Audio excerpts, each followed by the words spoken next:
Terimalah salam hangat dari kami HKBP Kernolong, HKBP tertua di Pulau Jawa.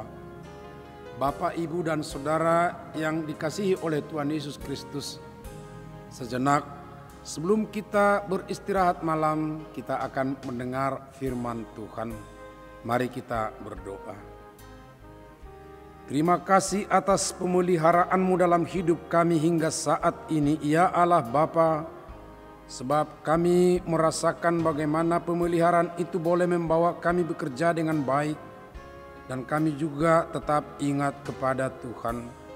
Dan saat ini kami mau mendengar firman-Mu sebagai bekal hidup kami. Biarlah Roh-Mu ya Tuhan yang merekatkan hati kami kepada firman-Mu, sehingga kami tetap di dalam firman itu dan kami melakukan sesuai dengan kehendak-Mu. Terima kasih dalam anak-Mu Yesus Kristus. Amin. Firman Tuhan bacaan kita pada malam hari ini sesuai dengan Almanak AKBP adalah dari kitab Yosua pasal 7 ayat 16 sampai 26. Dan yang menjadi ayat pembimbing renungan malam ini dari ayat 25a. Berkatalah Yosua, seperti engkau mencelakakan kami, maka Tuhan pun mencelakakan engkau pada hari ini. Mencelakai umat Tuhan akan dicelakai Tuhan sendiri. Baru saja menang besar, yaitu menghancurkan tembok Yeriko dan menduduki kota besar itu.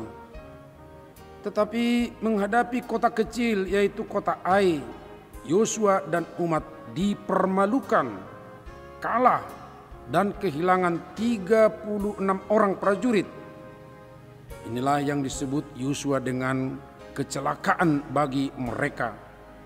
Pertanyaannya, apakah Tuhan tidak berpihak lagi kepada mereka sehingga mereka mengalami celaka? Apakah Yosua tidak mempunyai kuasa dari Tuhan untuk menduduki kota Ai? Pertanyaan ini perlu didalami dengan baik. Rupanya tanpa sepengetahuan banyak orang, termasuk Yosua sendiri sebagai pemimpin umat, rupanya ada orang yang merahasiakan sesuatu saat pendudukan kota Yeriko itu. Rahasia ini sangat tidak dikehendaki Tuhan. Dan orang yang merahasiakan ini juga lupa atau tidak tahu barangkali bahwa bagi Tuhan sebenarnya tidak ada rahasia. Sebab Dia itu adalah Maha Tahu. Benar kan? Yang disimpan di dalam hati saja Dia tahu kok. Apalagi yang telah dilakukan dan tampak, pasti Dia tahu. Atas celaka itu, nyali umat Israel untuk menghadapi orang-orang Kanaan jadi ciut. Sehingga Yosua segera bertanya kepada Allah, mengapa hal itu terjadi? Dan Tuhan itu tidak menyertai mereka. Pada saat itulah Tuhan memberitahukan bahwa ada di antara umat itu yang berbuat dosa, yang tidak setia kepada apa yang Tuhan telah katakan, bahwa tidak boleh mengambil jarahan pada saat mengalahkan Yeriko. Tetapi ternyata ada berbuat jahat. Tidak diberitahukan memang siapa namanya. Dan untuk itulah Yosua disuruh menghadirkan semua umat untuk diselidiki dan diharapkan ada pengakuan pribadi akan dosanya. Atas petunjuk Tuhan dilakukan penyidikan. Siapa pelaku yang berupaya merahasiakan perbuatannya menjarah barang-barang khusus. Dan kemudian ditemukan dia bernama Achan.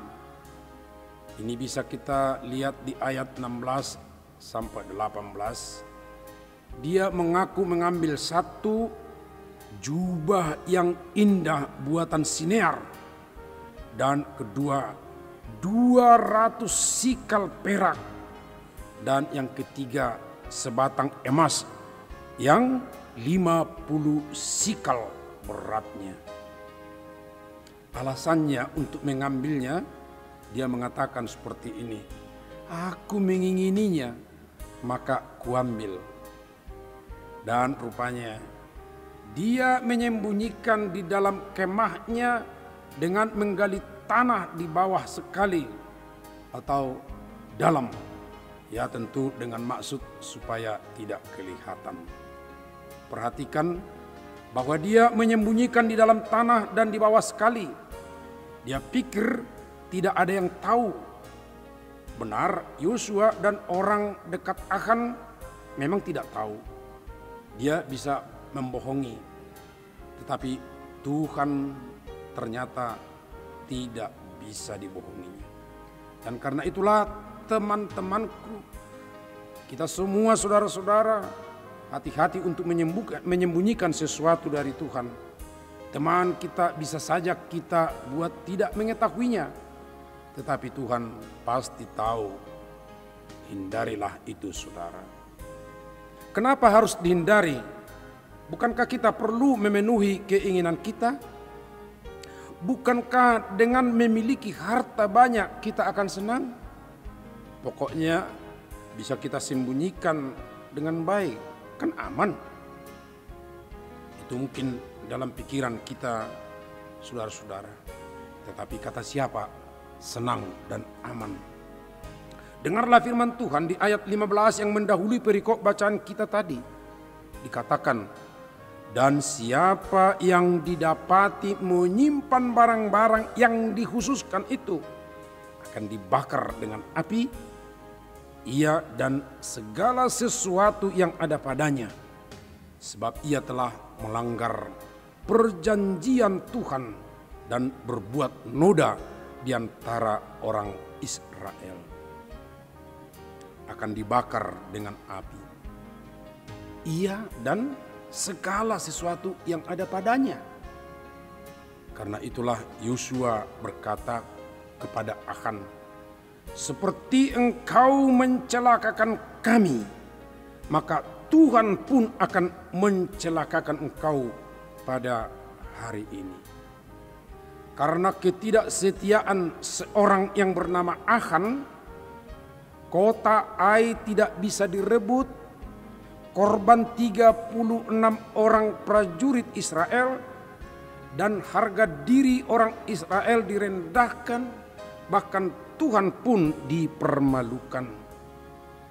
Perbuatan seorang dari umat Tuhan bukan saja mempermalukan dirinya sendiri, tetapi juga mempermalukan teman sepersekutuan, bahkan mempermalukan Tuhan sendiri. Sobat renungan malam Shalom yang dikasihi oleh Tuhan Yesus, hindarilah dengan baik, karena ketidaksetiaan kita sendiri bisa rusak komunikasi umat dengan Tuhan. Karena keinginan sendiri untuk memiliki dan menikmati sesuatu, akhirnya Tuhan marah dan berefek tidak baik kepada teman sepersekutuan kita. Ya, malam ini jika ada yang disembunyikan oleh tangan, oleh pikiran dan hati, bukalah di hadapan Tuhan, sebab tinggal menunggu waktu dan cara saja Dia akan membukakan itu. Dan ketika Dia membukakan itu berarti Dia akan menghukum. Tetapi ketika kita membuka, kita mengakuinya di hadapannya, maka kita akan dapat tidur nyenyak, kita akan diselamatkan, dipulihkan. Amin. Mari kita berdoa. Ya Tuhan, firman-Mu mengingatkan kami supaya kami sungguh-sungguh setia, menaati, tidak akan mengambil untuk diri kami sendiri. Kami tak akan peduli juga dengan saudara-saudara kami. Utamanya ya Tuhan, supaya kami tidak melanggar apa yang Tuhan kehendaki. Kuatkanlah kami melalui Roh-Mu yang kudus, yang Tuhan telah suruh datang bukan hanya di sekitar kami tetapi berada dalam diri kami.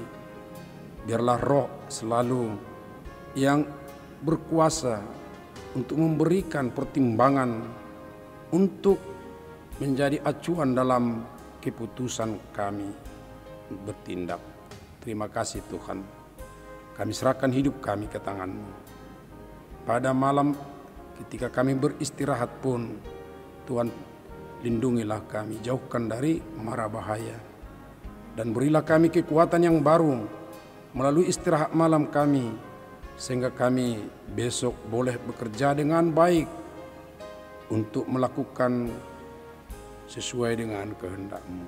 Terima kasih Bapa. Saudara-saudara kami yang terbaring di rumah ataupun di rumah sakit karena kurang sehat, berkati lindungilah mereka dan berilah kesembuhan. Terima kasih, di dalam anak-Mu Yesus Kristus kami berdoa. Amin. Anugerah Tuhan Yesus Kristus, kasih karunia dari Allah Bapa, serta persekutuan dengan Roh Kudus menyertai kita malam ini sampai selamanya. Amin.